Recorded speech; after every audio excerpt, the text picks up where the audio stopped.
Hughes got it wrong in one important detail. You will have read in Tom Brown how I was expelled from Rugby's school for drunkenness, which is true enough. But when Hughes alleges that this was the result of my deliberately pouring beer on top of gin punch, he's in error. I knew better than to mix my drinks, even at 17. I mention this not in self-defence, but in the interests of strict truth. This story will be completely truthful. I am breaking the habit of 80 years. Why shouldn't I? When a man is as old as I am, and knows himself thoroughly for what he was and is, he doesn't care much. I'm not ashamed, you see. Never was.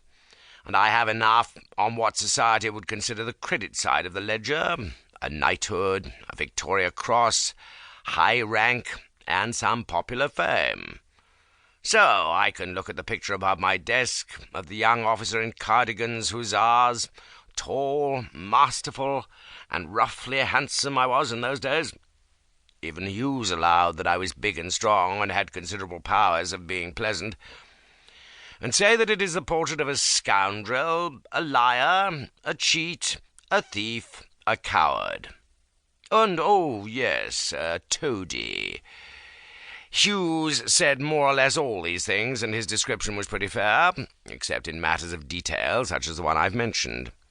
But he was more concerned to preach a sermon than to give facts. But I am concerned with facts, and since many of them are discreditable to me, you can rest assured they are true. At all events, Hughes was wrong in saying I suggested beer. It was Speedycut who ordered it up, and I had drunk it, on top of all those gin punches, before I knew what I was properly doing. That finished me.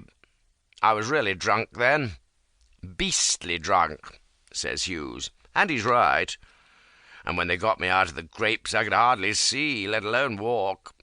They bundled me into a sedan, and then a beak hove in sight, and Speedycut lived up to his name and bolted. I was left sprawling in the chair, and up came the master and saw me. It was old Ruffton, one of Arnold's housemasters. "Good God," he said, "it's one of our boys, drunk." I can still see him goggling at me with his great pale gooseberry eyes and white whiskers. He tried to rouse me, but he might as well have tried to wake a corpse. I just lay and giggled at him.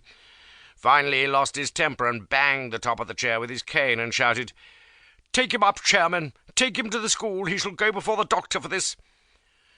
So they bore me off in procession, with old Ruffton raging behind about disgusting excesses and the wages of sin. And old Thomas and the chairman took me to the hospital, which was appropriate, and left me on a bed to sober up. It didn't take me long, I can tell you, as soon as my mind was clear enough to think what would come of it. You know what Arnold was like, if you've read Hughes, and he had no use for me at the best of times. The least I could expect was a flogging before the school.